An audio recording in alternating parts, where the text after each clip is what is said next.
Kisah Rasul 12 ayat pertama sampai ayat yang ke-23.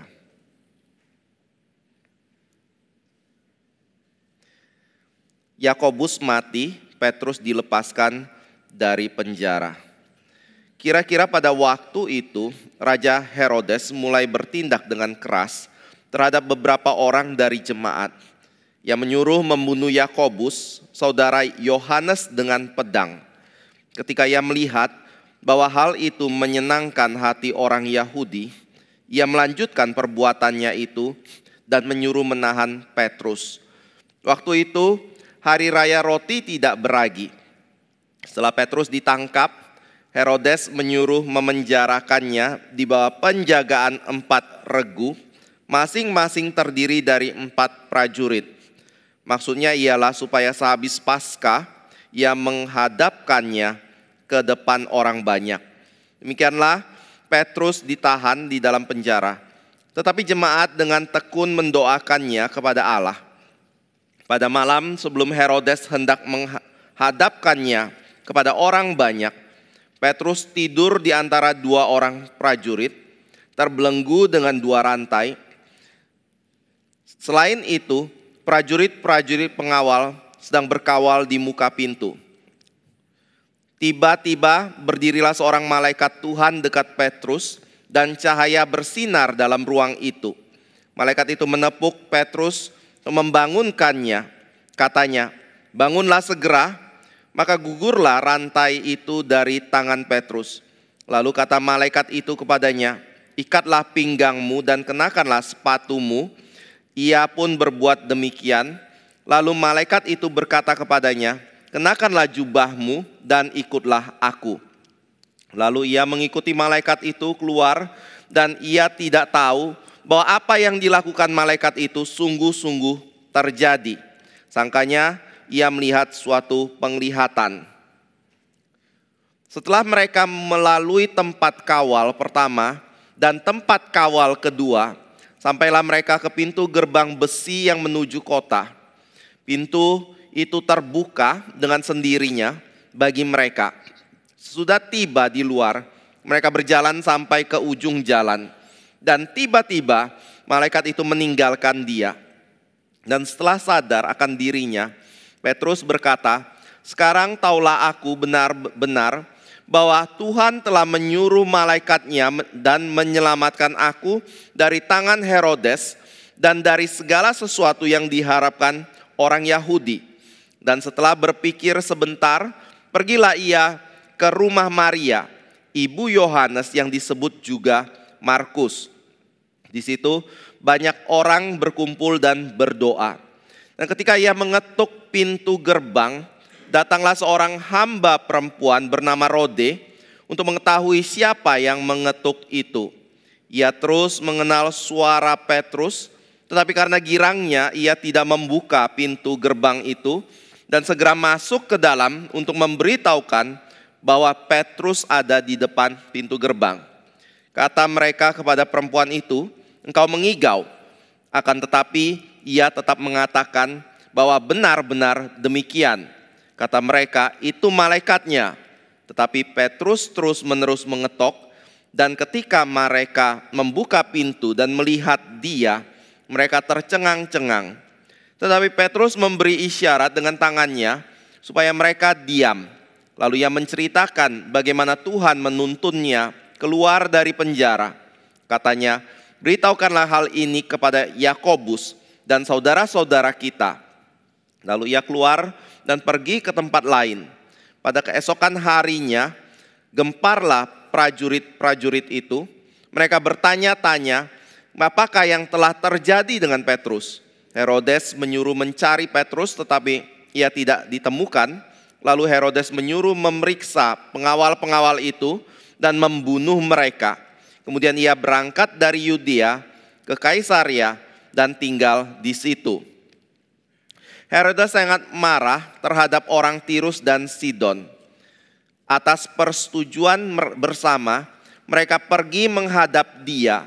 Mereka berhasil membujuk Blastus, pegawai istana raja, ke pihak mereka. Lalu mereka memohonkan perdamaian karena negeri mereka beroleh bahan makanan dari wilayah raja. Dan pada suatu hari yang ditentukan, Herodes mengenakan pakaian kerajaan, lalu duduk di atas tahta dan berpidato kepada mereka. Dan rakyatnya bersorak membalasnya. Ini suara Allah dan bukan suara manusia. Dan seketika itu juga ia ditampar malaikat Tuhan karena ia tidak memberi hormat kepada Allah. Ia mati dimakan cacing. Kita tambah sampai 25 ya. Maka firman Tuhan semakin tersebar dan makin banyak didengar orang. Barnabas dan Saulus kembali ke Yerusalem setelah mereka menyelesaikan tugas pelayanan mereka.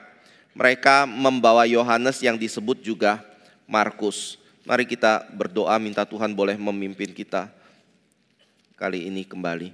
Bapa, kami kembali berdoa mohon Kau boleh menyertai pemberitaan firman pada pagi ini. Kiranya perjalanan dari Rasul-Mu ini itu boleh menjadi satu kebenaran yang juga boleh kami pelajari dan kami hidupi. Karena dibalik dari cerita kisah penangkapan Petrus ataupun kematian Yakobus, ada satu peristiwa atau prinsip penting yang Engkau ingin nyatakan bagi kami. Kiranya Engkau boleh berbicara menyatakan itu, dan kiranya Engkau mengaruniakan iman dan kebenaran-Mu bagi kami untuk kami boleh percaya dan kami terima. Sekali lagi kami berdoa bersyukur Bapa di dalam nama Tuhan Yesus Kristus, yaitu Tuhan dan Juru Selamat kami yang hidup. Kami telah berdoa. Amin. Bapak Ibu Saudara yang kasih Tuhan, kalau kita perhatikan di dalam pasal 12 ini, maka di situ pasal 12 diawali dengan satu sikap dari seorang raja yang bernama Herodes untuk berusaha menahan perkembangan dari Injil Yesus Kristus. Dan siapa Herodes ini? Herodes ini namanya sama dengan Herodes yang pada waktu Yesus Kristus lahir di dalam dunia ini, kemudian memerintahkan untuk orang-orangnya membunuh semua anak yang berusia 2 tahun ke bawah. Karena dia tidak menemukan Yesus Kristus pada waktu itu. Tetapi ketika berbicara Herodes yang ada pada zaman Yesus Kristus lahir, dengan Herodes yang ada pada zaman di mana Petrus melayani dan membunuh Yakobus pada waktu itu, ini adalah dua Herodes yang berbeda. Herodes yang pertama pada zaman Yesus Kristus itu adalah Herodes yang disebut dengan Herodes yang agung.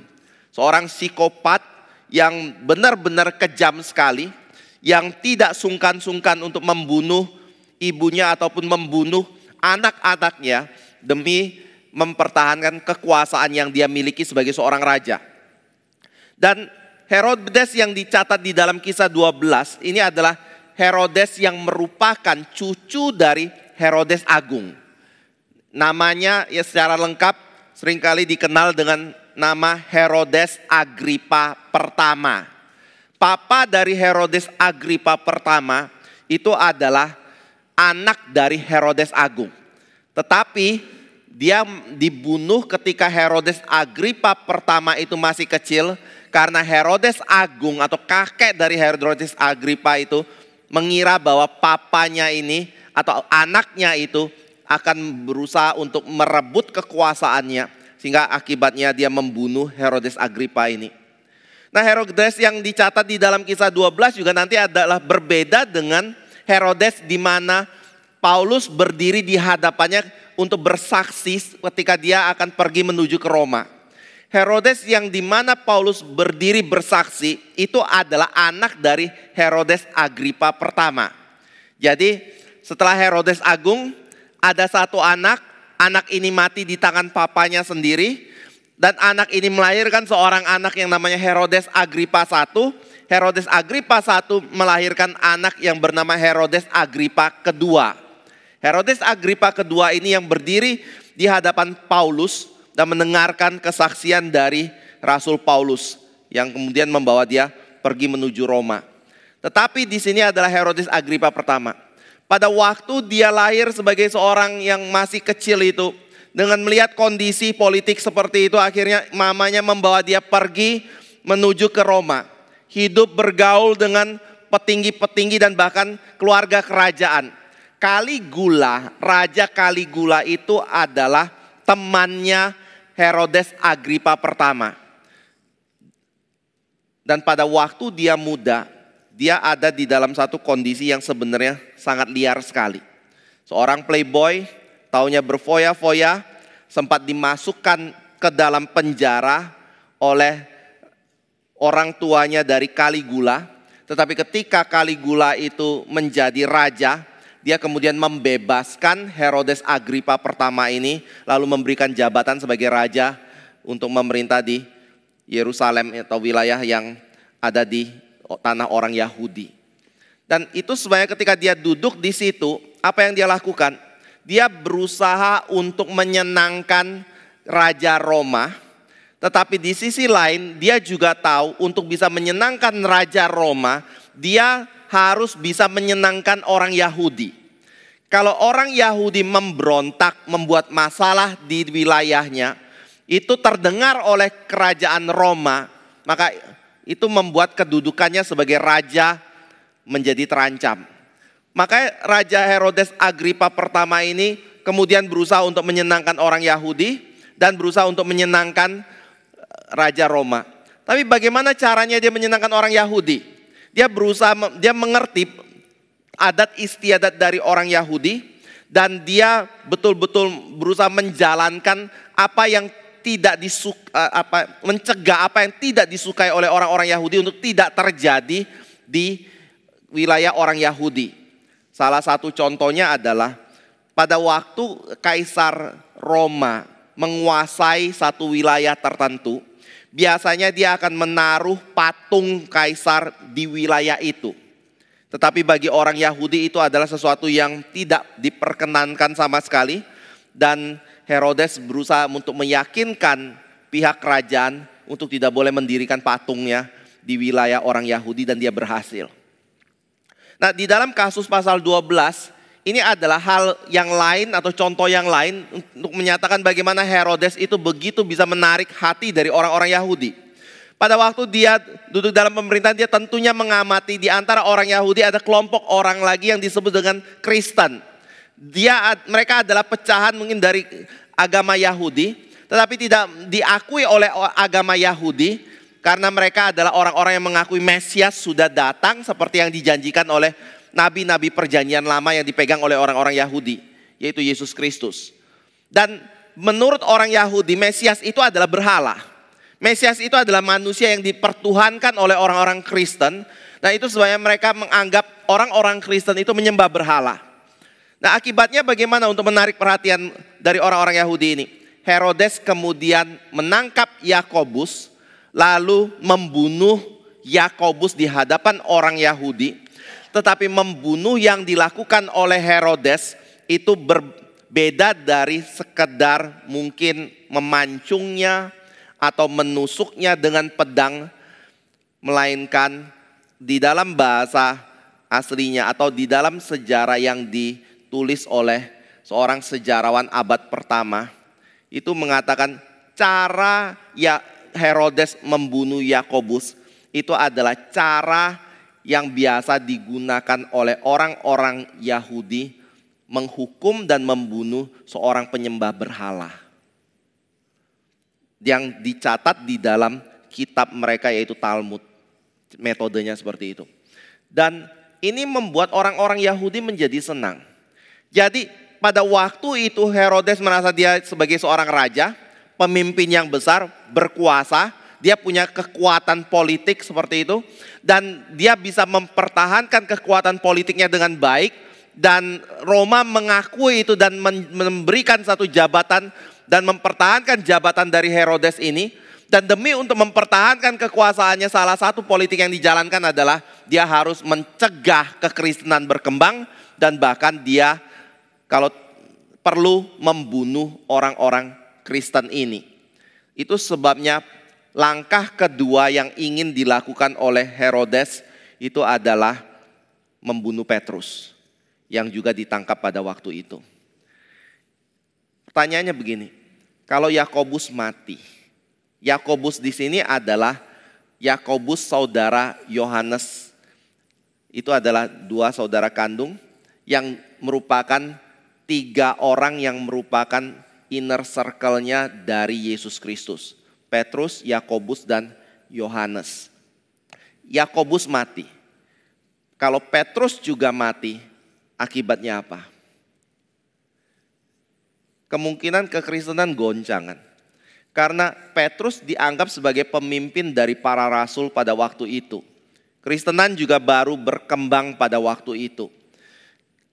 Itu sebabnya pada waktu kita berbicara tentang pasal 12, tindakan Herodes untuk membunuh Yakobus dan juga membunuh Petrus. Itu adalah satu tindakan yang berusaha untuk mencegah kekristenan berkembang dalam dunia ini atau pekerjaan Tuhan dinyatakan di dalam dunia ini. Tetapi Bapak Ibu Saudara yang kasih Tuhan, menariknya adalah pada waktu seseorang merasa dirinya begitu tinggi dan begitu hebat, memiliki kuasa untuk menekan kekristenan, Alkitab justru menyatakan sebaliknya.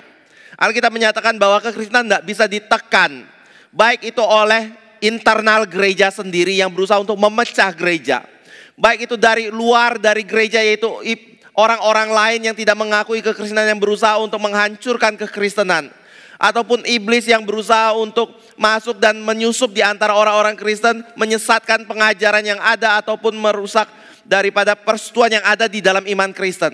Tapi di dalam bagian ini Lukas mau menekankan juga, atau Tuhan mau menekankan, bahkan pemerintah sekalipun, penguasa yang tinggi sekalipun, itu tidak bisa melawan Tuhan dan mencegah kekristenan itu menyebar dan pekerjaan Tuhan dinyatakan di dalam dunia ini.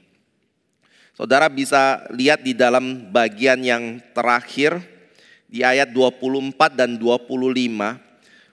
Pada waktu keadaan sepertinya tertekan dan terhimpit, ternyata Herodes di ayat 20 sampai 23 mati, dan ayat yang ke-24 dan 25 itu mengatakan bahwa firman Tuhan makin tersebar dan makin banyak didengar orang. Lalu di situ mulai muncul orang yang bernama Barnabas dan Saulus, lalu ditambah dengan Markus. Yohanes yang disebut juga Markus itu adalah yang menulis Injil Markus. Di situ mulai terlibat, dan Bapak Ibu bisa baca mulai dari pasal 13 dan seterusnya. Saulus menjadi orang penting yang kemudian mulai mengabarkan Injil sampai ke ujung bumi. Jadi pada waktu kita melihat perkembangan dari pekerjaan Tuhan, atau pada waktu kita melihat keberadaan dari kekristenan dan pekerjaan Tuhan di dalam dunia ini, Alkitab mau mengatakan apa melalui peristiwa ini? Yaitu Allah kita itu adalah Allah yang maha kuasa, dan tidak ada satupun kuasa yang bisa melawan diri Dia.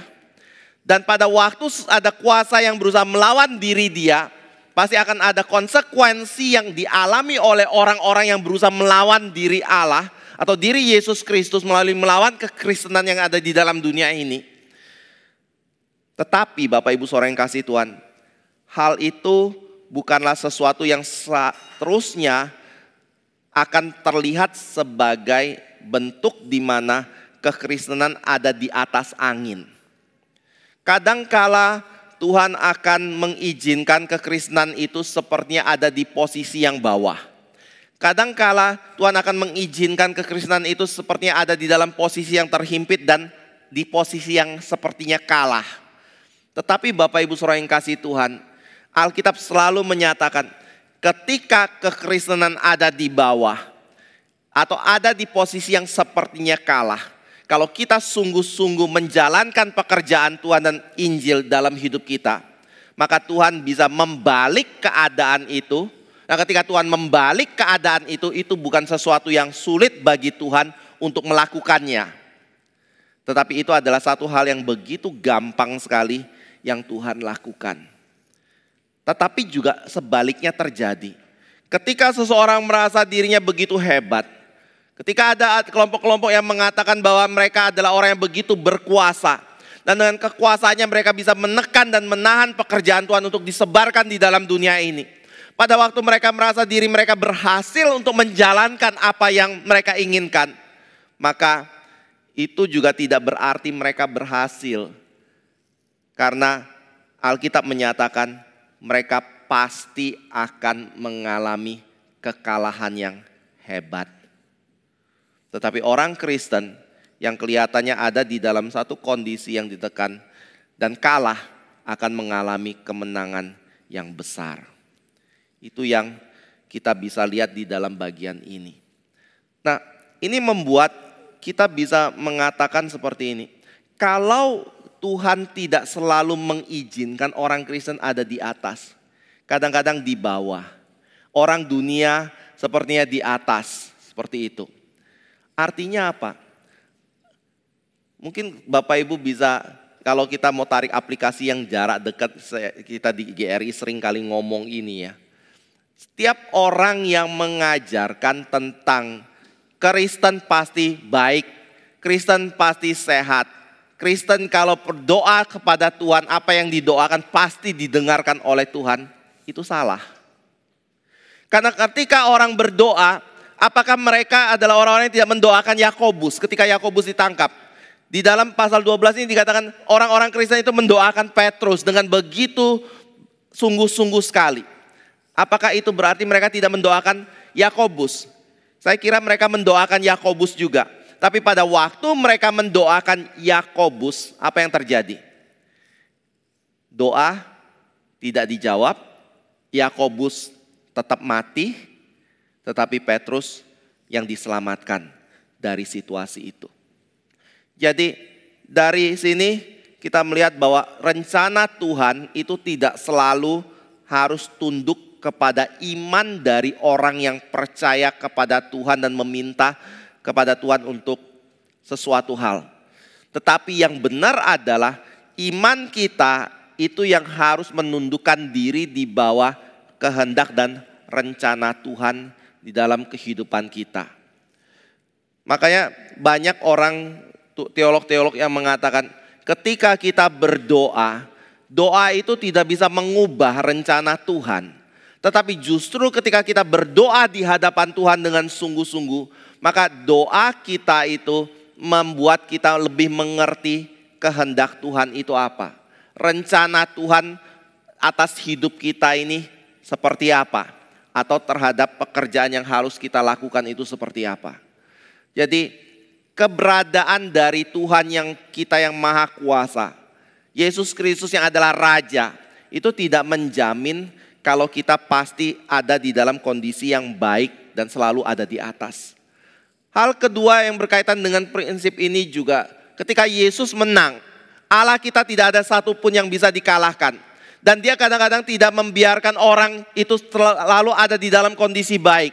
Dan kadang-kadang Tuhan membiarkan ada anak-anaknya yang mengalami kecelakaan, penderitaan, sakit, dan penolakan dan bahkan kematian di dalam hidup dia. Hal kedua yang kita bisa atau kita perlu gumulkan adalah kalau kita tarik di dalam kehidupan Yakobus dan Petrus ini. Petrus hidup, Yakobus mati. Pertanyaannya adalah Tuhan lebih mengasihi siapa ya? Kadang-kadang kita melihat bahwa kasih Tuhan itu di dalam hidup kita dinyatakan dari apa? Keadaan yang kita alami. Kalau keadaan saya baik, maka artinya Tuhan mengasihi. Kalau saya sembuh dari penyakit, berarti Tuhan mendengar doa saya dan mengasihi diri saya. Kalau saya ada di dalam bahaya maut, saya berdoa, Tuhan lepaskan saya dari bahaya maut, Tuhan mengasihi saya. Begitu ya. Tapi kalau Tuhan tidak menyembuhkan saya, Tuhan tidak melepaskan saya dari bahaya maut, Tuhan tidak membiarkan umur kita panjang, tapi umur kita pendek, Tuhan mengasihi kita bukan? Mengasihi enggak? Mengasihi juga. Pada waktu kita melihat di dalam peristiwa Yakobus mati, Petrus masih hidup, mungkin kita bisa terpancing dengan pemikiran bahwa kayaknya Tuhan lebih mengasihi Petrus daripada mengasihi Yakobus. Tapi sebenarnya enggak seperti itu. Saya kira apa yang terjadi di dalam bagian ini adalah justru jawaban doa Tuhan kepada Yakobus. Kalau saudara masih ingat pada waktu Yesus pergi menuju ke Yerusalem untuk mati di Yerusalem, murid-murid kan mulai berbicara satu sama lain lalu mempeributkan siapa yang lebih besar di antara 12 murid itu. Dan tujuannya untuk apa? Untuk mendapatkan posisi penting di dalam kerajaan Yesus Kristus. Jadi mereka berpikir bahwa ketika Yesus pergi ke Yerusalem, maka dia akan menduduki Yerusalem sebagai seorang raja. Janji Tuhan akan digenapi, keturunan Daud ini akan memerintah dan Israel akan ada di bawah kekuasaan dia. Kalau Israel ada di bawah kekuasaan dia, 12 murid ini pasti adalah orang yang penting di dalam kerajaan itu. Tapi di antara 12 orang yang penting ini, siapa yang paling penting? Yang lebih penting dari semua yang lain. Mereka ribut, mereka berdebat satu dengan yang lain, gak mau kalah satu dengan yang lain. Sampai akhirnya ada yang menggunakan nepotisme karena mamanya merupakan sepupu dari mamanya Yesus, yaitu Maria. Kemudian datang kepada Yesus lalu berkata, Yesus, tante mau bicara ya. Yaitu apa tante? Gini loh, saudara-saudaramu sepupu ini itu selama ini kan sudah mendukung engkau. Boleh enggak tante minta satu hal? Jadikan mereka di posisi kanan dan kirimu. Lalu Yesus bilang, itu bukan hakku untuk menentukan hal itu. Tetapi Bapakku yang menentukan hal itu. Dan doa itu terkabul enggak? Kayaknya tidak.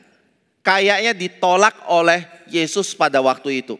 Tapi kalau kita baca peristiwa Yakobus mati, maka kemungkinan besar sebenarnya Bapa kita di sorga itu mengabulkan doa mereka. Karena Yakobus adalah menjadi martir pertama dari para rasul, dan Yohanes menjadi orang terakhir mati dari semua rasul yang ada.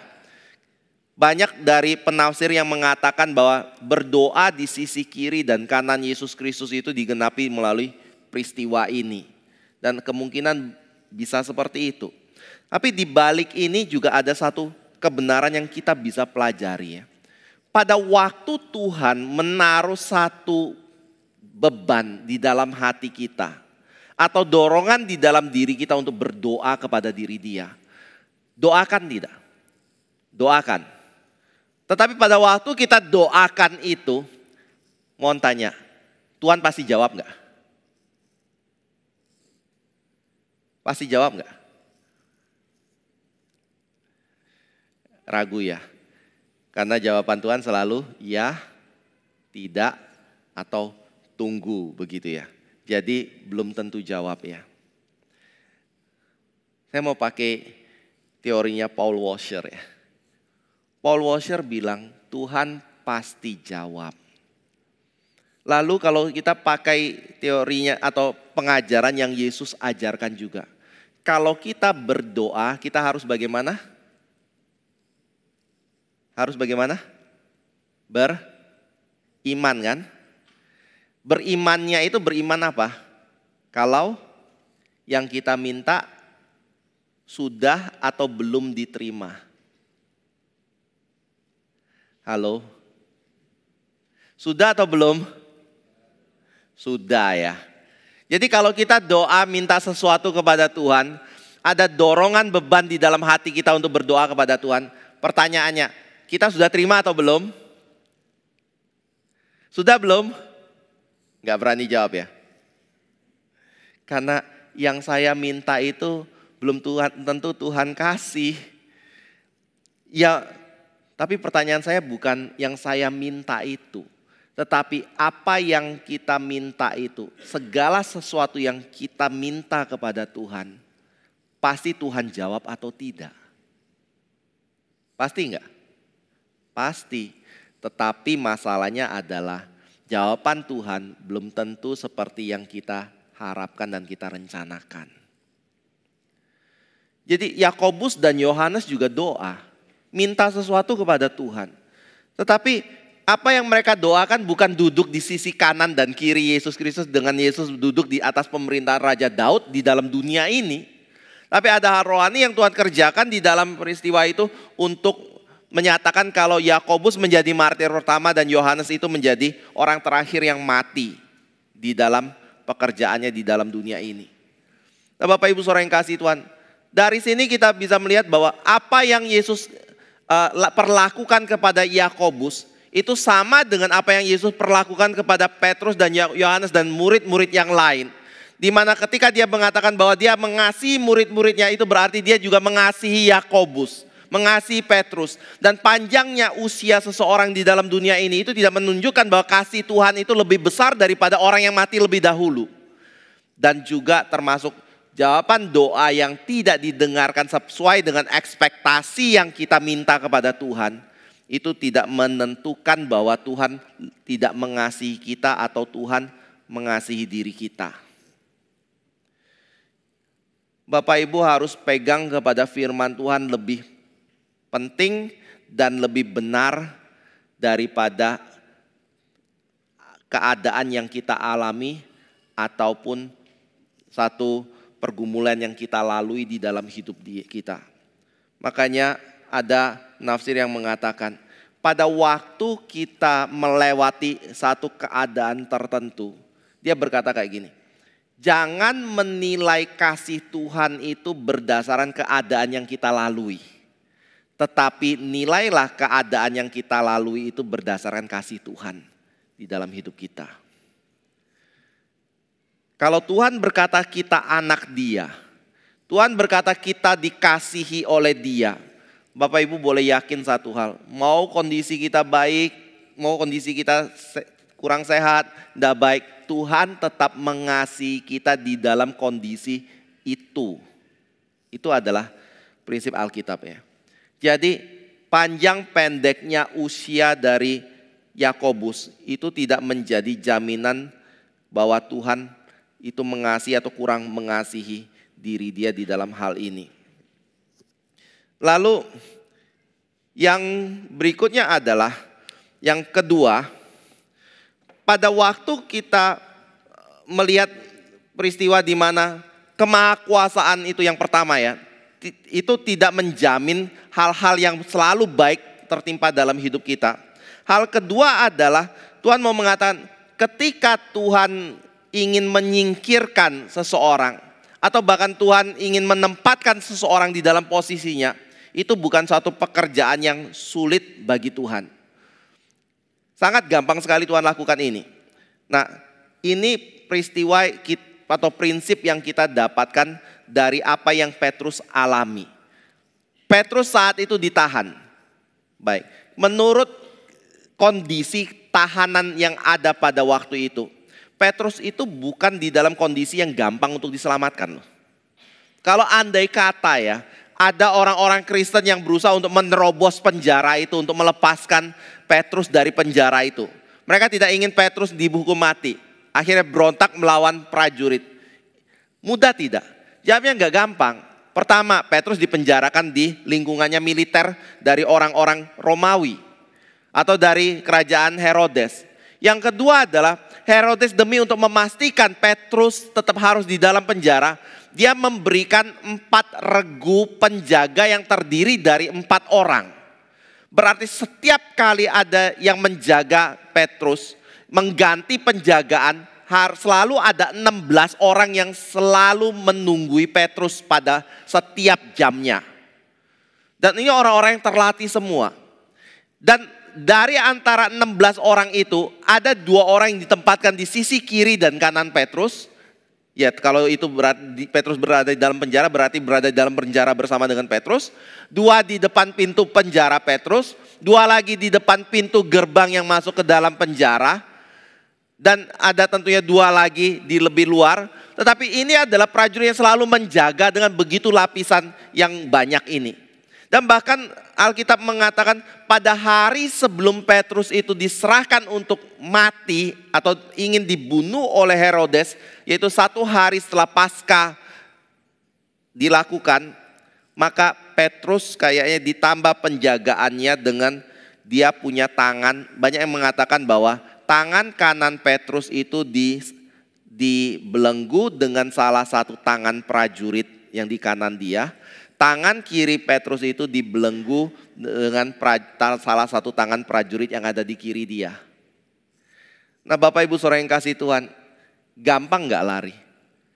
Saya kira Herodes sudah memikirkan cara yang begitu detail, pengamanan yang begitu berlapis supaya Petrus tidak ada kemungkinan bisa meloloskan diri. Tapi menariknya adalah kayak gini. Paling tidak ada dua hal yang menarik di situ ya. Pertama, respon Petrus apa? Kalau Bapak Ibu Saudara yang ada di dalam penjara itu, kira-kira malam itu kita lakukan apa?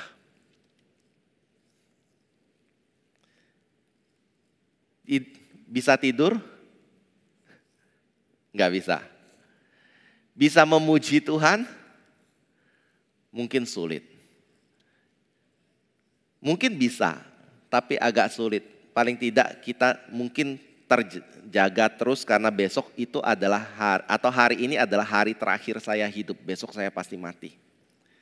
Tapi menariknya adalah Petrus justru tidur dengan begitu nyenyak sekali. Saking nyenyaknya, malaikat mau membangunkan Petrus, tidak bisa ngomong Petrus bangun ya, atau sentuh Petrus, Petrus bangun ya. Malaikat harus tepuk dia, Petrus bangun. Baru mungkin Petrus kaget lalu dia bangun kayak gitu. Dan pada waktu dia bangun pun dia belum sadar kalau dia dibangunkan oleh malaikat. Atau dia betul-betul bangun. Dia pikir mungkin dia sedang bermimpi atau melihat satu penglihatan tertentu. Tapi pada waktu dia diminta oleh malaikat bangun dengan menepuk diri dia. Ada yang mengatakan mungkin ditendang juga kakinya kayak gitu. Petrus bangun. Maka pada waktu yang bersamaan rantai yang membelenggu tangan kanan kiri Petrus itu rontok. Tetapi prajurit tidak ada satupun yang sadar. Saya bayangin prajurit itu tidur atau enggak pada waktu itu. Mungkin yang di dalam penjara tidur. Tapi yang di luar penjara enggak tidur kan. Tapi anehnya adalah tidak ada satupun dari para prajurit itu yang menyadari kalau si Petrus itu dibawa keluar dari penjara itu. Saya nggak tahu teorinya gimana, caranya gimana, tapi itu pasti sesuatu supranatural yang dikerjakan oleh Tuhan terhadap diri Petrus ya. Melalui berapa malaikat? Cuma satu. Kita kadang-kadang mungkin Bapak Ibu pikir nggak, misalnya kalau ada tentara, 1 juta tentara. Butuh berapa banyak malaikat untuk mengalahkan tentara itu? Mungkin kita pikir paling enggak seimbang lah atau setengahnya atau berapa kayak gitu. Tetapi Alkitab mengatakan malaikat sendiri punya kuasa yang begitu besar. Dan bahkan untuk 16 orang ini satu malaikat saja cukup. Enggak melakukan apa-apa, enggak perlu bersilat kayak gitu. Saya pernah nonton film Sodom Gomora. Bagaimana caranya Tuhan mengutus 2 malaikat melepaskan Lot dari Sodom Gomora supaya tidak dihabisi. Ternyata malaikat 2 itu pintar kungfu. Lalu menghajar orang-orang Sodom Gomora yang berusaha menghalangi Lot untuk pergi lari dari Sodom Gomora itu. Tapi Alkitab nggak ngomong seperti itu. Alkitab yang mengatakan Lot itu ditarik keluar oleh malaikat ini. Dan akhirnya mereka pergi meninggalkan Sodom Gomora. Nggak perlu bersilat. Tapi mereka bisa lakukan hal itu. Di dalam peristiwa pemenjaraan juga seperti itu. Jadi pada waktu Petrus akan dihukum, dia ada di dalam kondisi yang tertidur dengan nyenyak sekali. Kita perlu belajar ini ya. Saya sengaja ajak respon karena kita di dalam mengikut Tuhan, yang penting itu bukan hanya pengetahuan kita akan firman yang benar. Tetapi yang tidak kalah penting itu adalah bagaimana kita memberi respon yang benar terhadap firman yang kita terima secara benar. Atau kalau mau ditambah satu hal kayak gini. Ada pengajaran tentang firman. Yang kedua adalah bagaimana kita mengerti pengajaran firman yang diberikan. Pengajaran firman ketika diberikan kita harus bisa mengerti secara benar. Lalu setelah kita mengerti secara benar itu enggak cukup. Kita harus bisa meresponi pengertian kita yang benar tentang firman Tuhan itu dengan benar juga. Itu yang Tuhan tuntut dari hidup kita sebagai orang Kristen. Tapi yang seringkali terjadi adalah ada firman. Ngertinya benar atau salah? kemungkinan salah. Bisa juga mungkin benar. Lalu ketika kita sudah ngerti secara benar, kita merasa saya sudah beriman. Jawabnya belum. Imannya itu ditentukan dari bagaimana kita meresponi pengertian benar tentang firman Tuhan itu dalam hidup kita. Itu baru nyatakan iman. Jadi pada waktu misalnya Petrus ada di dalam penjara, kondisinya bagaimana? Besok mati. Prajurit di kiri kanan. Ada 16 orang yang menjaga dia. Ada kemungkinan lari? Tidak ada kemungkinan lari. Berarti itu merupakan akhir dari semua hidup dia. Lalu dia mungkin berpikir lagi, istri saya bagaimana? Anak-anak saya yang masih kecil seperti apa?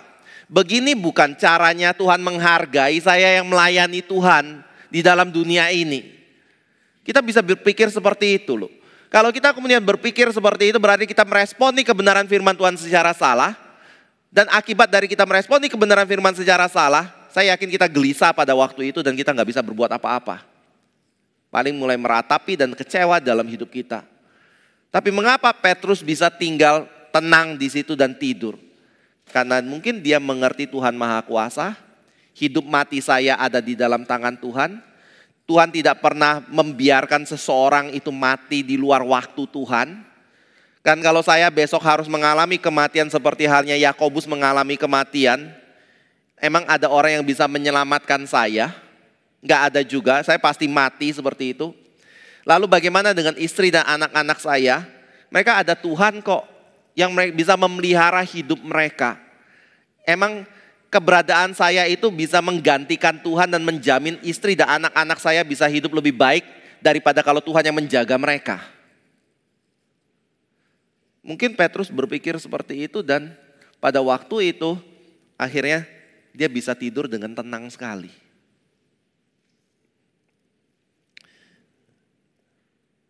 Saya pernah dengar di tahun 2006, itu kan gempa hebat yang di Jogja.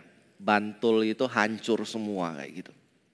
Dan pada waktu itu rumah di depan, ini pengurus gereja cerita ya, karena saya belum ada di Jogja pada waktu itu. Tanah itu tuh geraknya bisa naik turun, ada yang geser kiri kanan. Pintu itu nggak bisa dipegang untuk buka pintu. Sampai ada orang yang trauma itu harus tinggal di luar terus. Atau pintu nggak pernah dikunci terus setiap malam. Takut gempa lagi. Karena susulannya juga banyak sekali. Lalu pada hari itu terjadi. Rumah di depan atau toko di depan gedung gereja kita yang lama di Jalan Magelang itu. Sebagian besar hancur loh. Roboh. Tapi ada satu pemiliknya yang sudah digedor-gedor. Bangun Mbak Gut, lari keluar kayak gitu. Enggak bangun loh sampai pagi. Ada di dalam rumah itu. Itu genteng sudah hancur, barang-barang sudah berjatuhan. Untung dia enggak ditimpa sama sekali pada waktu itu. Saudara, itu bukan seperti itu ya maksudnya ya.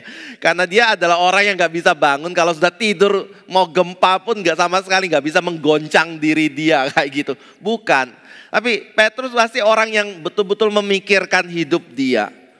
Dan Alkitab juga mengatakan di dalam Mazmur dan bagai hal. Misalnya kalau Bapak Ibu baca Mazmur di awal-awal itu Daud pernah ngomong, walaupun musuhku itu begitu banyak menyerang diriku, mengharapkan kehancuran diriku. Tetapi aku bisa merebahkan diriku di malam hari dan tidur dengan nyenyak. Mengapa? Karena ada satu pengertian yang penting. Kalau saya tanya ini Bapak Ibu pasti amin. Bapak Ibu saudara yang kasih Tuhan. Tuhan pernah tidur enggak? Enggak ya. Mata Tuhan on 24 jam kan? Ya. Ada signifikansi apa mata Tuhan on 24 jam dengan kehidupan kita? Ada enggak? Saya cuma taunya Tuhan enggak pernah tidur. Dia tahu segala sesuatu. Ya sudah. Tapi ada teolog yang ngomong kayak gini, ketika dia akhirnya berhasil diselamatkan dari laut karena kapal dia pada waktu perang dunia itu kena bom, hancur, dia terapung-apung di atas lautan, dia sangat traumatis sekali. Dan di dalam traumanya dia sangat ketakutan, gak bisa tidur seperti itu untuk satu waktu tertentu. Tapi sampai satu titik akhirnya dia bisa tidur dengan begitu nyenyak sekali. Teman-temannya heran, tanya kepada dia, kenapa kamu bisa tidur? Dia ngomong kayak gini, saya baru sadar satu hal. Mata saya buka 24 jam pun, itu gak bisa nolong saya. Dan tubuh saya makin sakit. Tetapi saya tahu bahwa ada mata Tuhan yang terbuka 24 jam, yang tidak pernah meninggalkan saya dan matanya selalu tertuju kepada diri saya. Nah itu membuat saya bisa tidur dengan nyenyak dalam hidup saya. Jadi kita pada waktu ngerti firman, satu sisi kita tahu kebenaran tentang Tuhan. Tapi hal lain yang kita perlu pertanyakan itu adalah ada tidak relasi dari kebenaran firman itu dengan kehidupan saya. Kalau saya mengenal Tuhan itu on 24 jam, dia maha kuasa, dia tidak memberikan sesuatu yang buruk dalam hidup saya. Saya dalam kondisi seperti Petrus, bisa tidur enggak? Seharusnya bisa tidur dengan tenang. Enggak usah seperti Petrus yang belum mengancam hidup saja. Misalnya ekonomi yang kurang baik di depan. Atau ada satu diagnosa penyakit yang belum ditentukan dan belum ada satu kepastiannya. Gimana respon kita? Saya kira itu akan sangat mempengaruhi kita punya keputusan dan gaya hidup atau pola hidup yang kita lalui dalam hidup kita. Jadi pada waktu Petrus ada di dalam penjara, hal pertama yang kita bisa lihat, dia percaya kekuasaan Tuhan di dalam hidup dia. Dia percaya hidup matinya ada di dalam tangan Tuhan. Dan dia percaya itu adalah sesuatu yang baik yang Tuhan akan berikan di dalam hidup dia. Dan yang kedua adalah mungkin dia juga percaya seperti ini. Kalau Tuhan ingin membebaskan dia dari penjara, Tuhan begitu gampang sekali membebaskan dia dari penjara sehingga dia gak perlu lakukan sesuatu hal. Dan itu adalah pengalaman yang pernah sebelumnya Petrus alami. Dan Bapak Ibu saudara yang kasih Tuhan, kapan itu? Pada waktu Petrus dan Yohanes khotbah di bait Allah. Dia dipanggil oleh mahkamah agama, ditangkap, dimasukkan dalam penjara. Esok paginya hilang dari penjara. Dicari gak ketemu, ternyata mereka sudah ada di bait Allah dan khotbah lagi keesokan harinya. Dan pada malam ini saya kira Petrus juga punya satu pemahaman. Kalau Tuhan ingin membebaskan dia bisa begitu gampang, kenapa harus takut? Makanya dia tidur dengan nyenyak, malaikat diutus dan satu malaikat saja bisa mengalahkan semua prajurit yang ada pada waktu itu. Dan dia bisa keluar dari situasi itu. Jadi kalau Tuhan mau menyelamatkan, dia bisa menyelamatkan? Bisa. Pasti? Halo? Pasti? Amin? Amin? Mau sabar menunggu? Ada teman saya yang kasih kesaksian kemarin. Menarik kesaksiannya. Dan saya ngomong ya itu cara Tuhan kerja dalam diri kita. Lalu kesaksiannya apa? Dia bilang, kita tuh ya menjaga antara percaya kedaulatan Tuhan dengan tanggung jawab manusia. Itu susah sekali ya. Oh iya susah, saya bilang. Lalu dia kaitin dengan kerjaan dia. Saya tahu sih berkat itu bersumber dari Tuhan. Tapi masa sih kita kan manusia ya. Masa kita pokoknya doa sama Tuhan, Tuhan kasih berkat seperti itu. Dan kita nggak kerjain apa-apa. Saya ngomong enggak, kita pasti kerjain apa-apa kok. Cuma masalahnya adalah pada waktu kita percaya bahwa Tuhan itu akan memberikan berkat dan segala berkat dari Tuhan.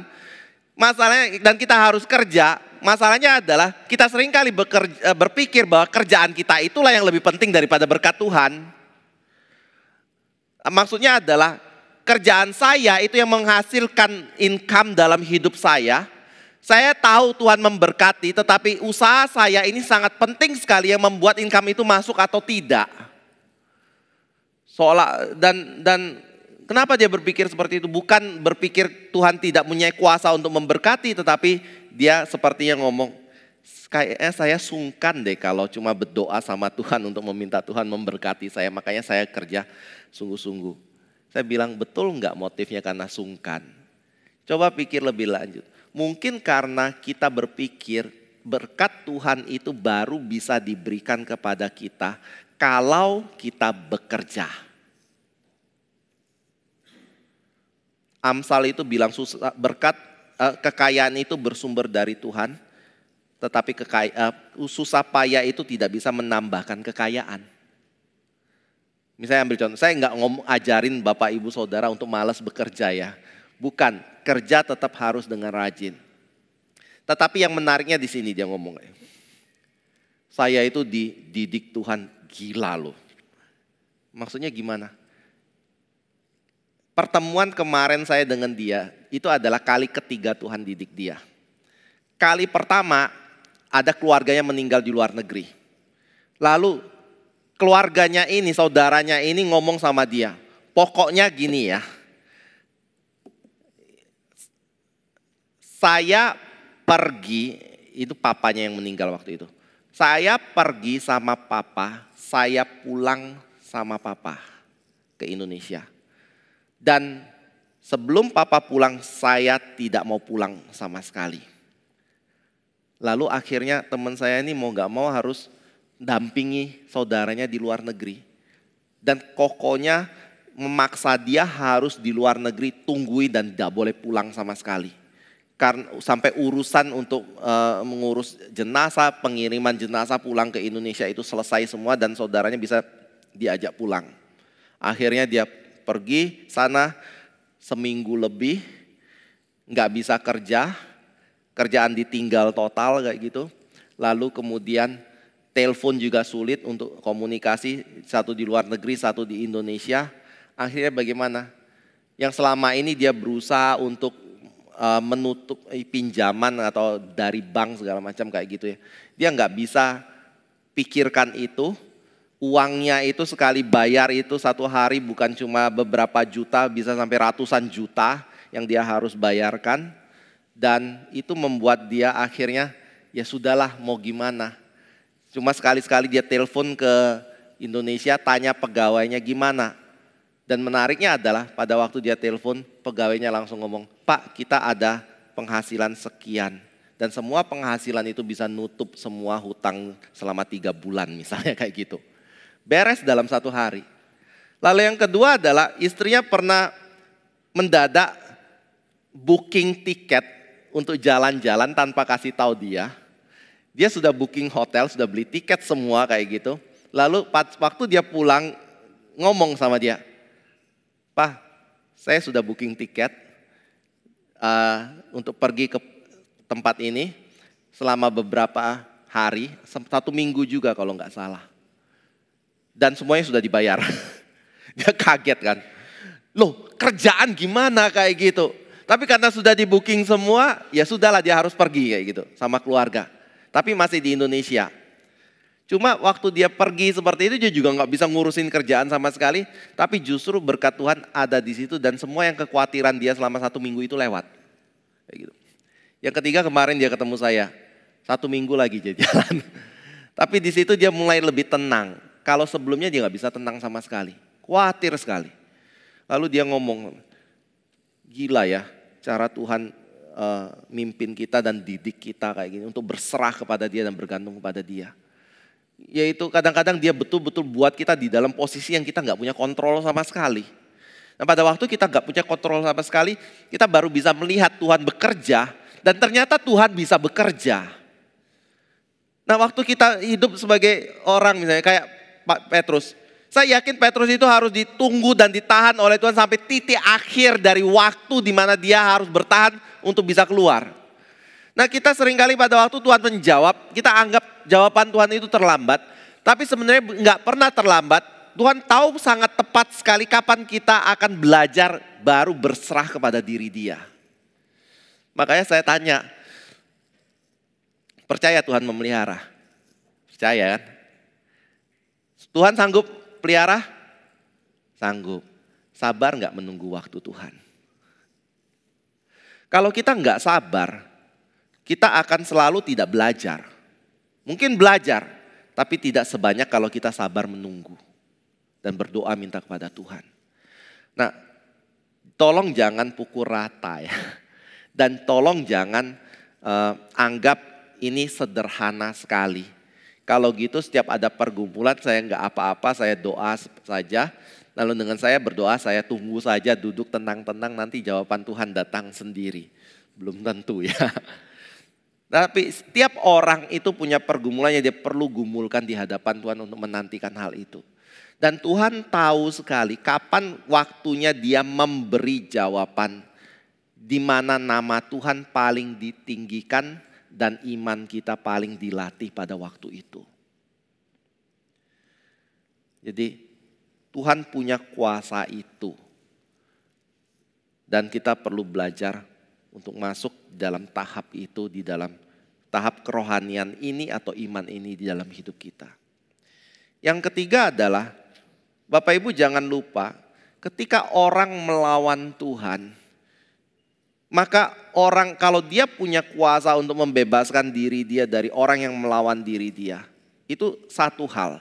Tetapi jangan pernah berpikir bahwa orang yang melawan Tuhan itu akan dibebaskan oleh Tuhan dari tuntutan Tuhan atau hukuman Tuhan.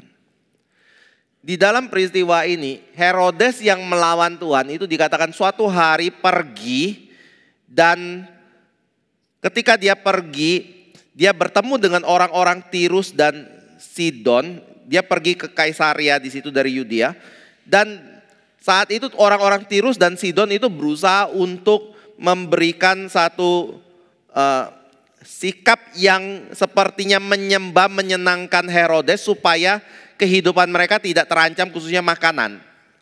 Dan demi untuk bisa menyenangkan Herodes, pada hari di mana Herodes harus memberikan satu pidato, dia mengenakan pakaian kebesarannya yang menurut Josephus itu adalah berupa pakaian yang dilapisi dengan perak.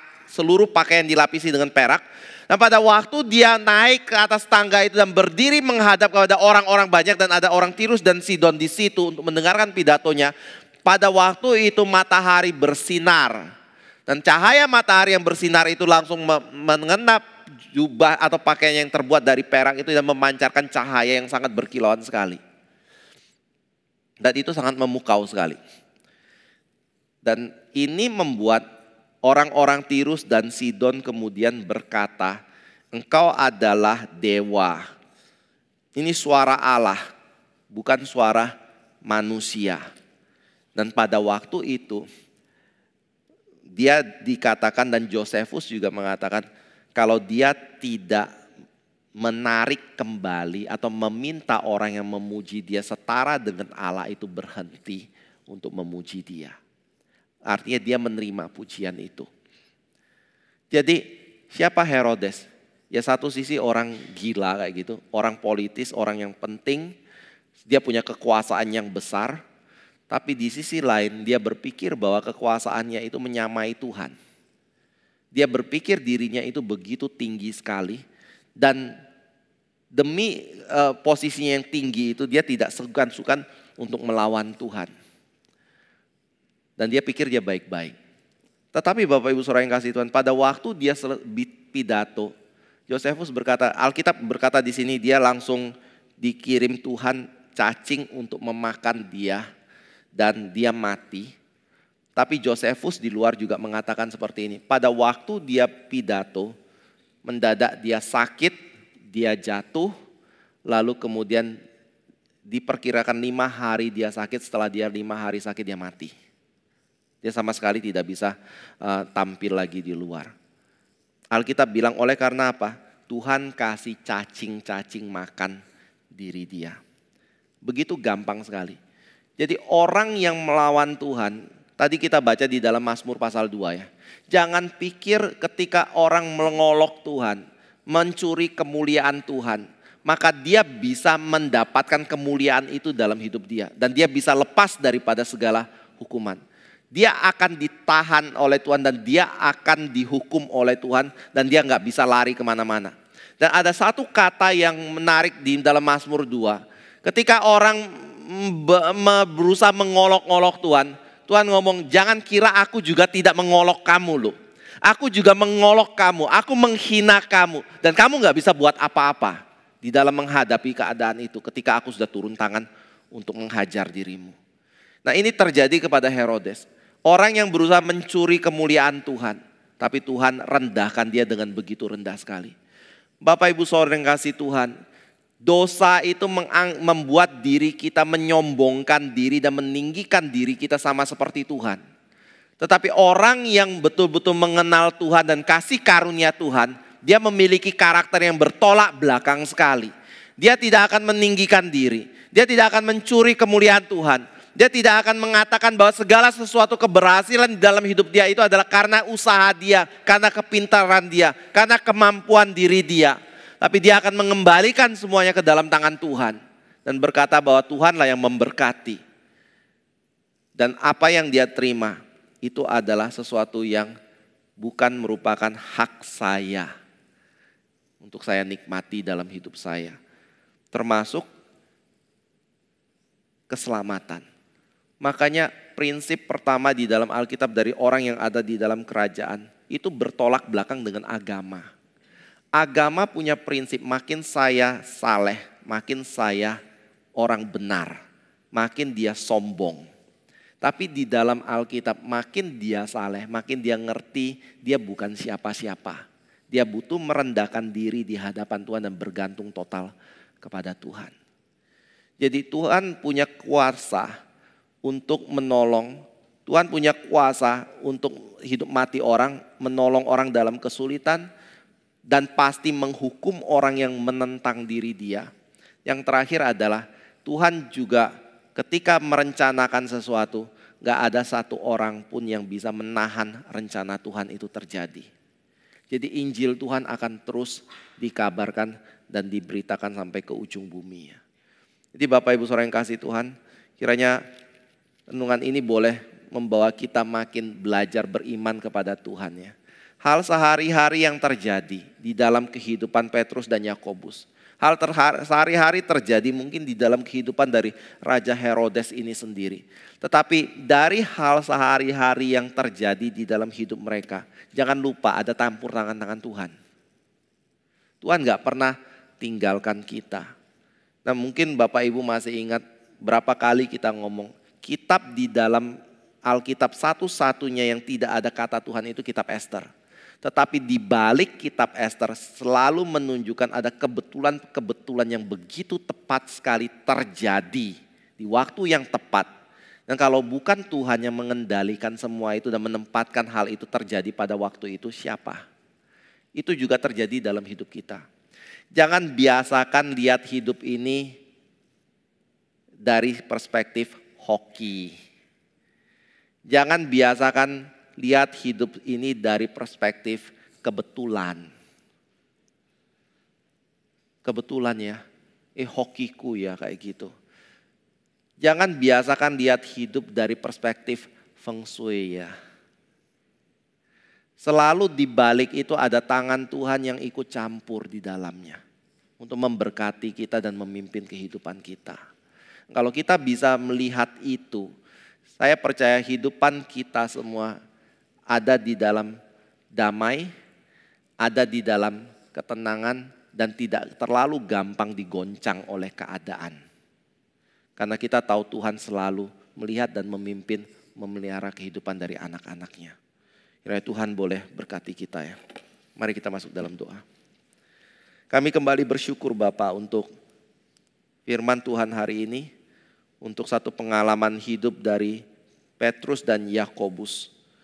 Yang boleh menyatakan akan kuasa-Mu, tetapi juga menyatakan akan cinta kasih-Mu dalam hidup kami. Tolong pimpin kami ya Bapa untuk belajar, percaya kepada Engkau di dalam Kristus, dan berjalan bersama dengan Engkau di dalam Kristus. Dan biarlah kami boleh menunjukkan mata kami selalu tertuju kepada Tuhan, dan bukan keadaan yang mendefinisikan keadaan kami, tetapi biarlah Tuhan dan segala kebenaran Tuhan yang mendefinisikan kehidupan kami. Tolong sertai anak-anak-Mu ini ya Tuhan. Dalam nama Tuhan Yesus kami berdoa. Amin.